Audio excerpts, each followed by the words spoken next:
Yeah, absolutely. It makes common sense. It's very logical thinking, I think. But who knows? I like the concept that you just spoke of, where guys that have been there a while and they're maybe a little bit quote unquote for growth purposes or a little bit long in the tooth, uh, meaning they're 35 or 40.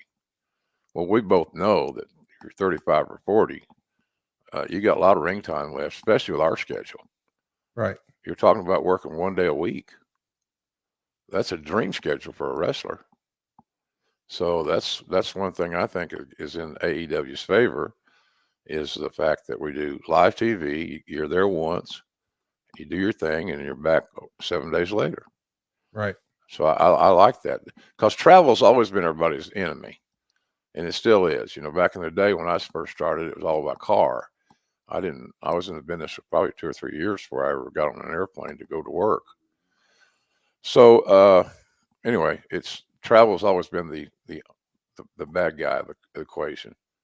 And I see where we can probably address that in AEW quite easily. Just look at the schedule.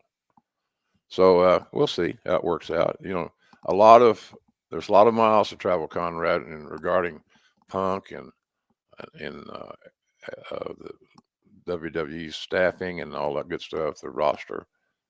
It's just a work in progress, and I'm assuming that we'll see some changes along the way sooner than later.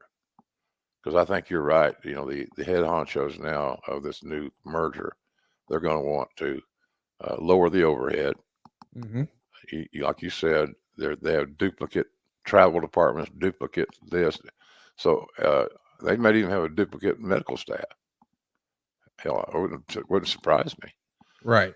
So we'll see how it comes. But what point being is this: I don't have any new news to break here on the show about that, but I do believe that there's going to be significant changes made over time. But I think that timeline will be sooner than later.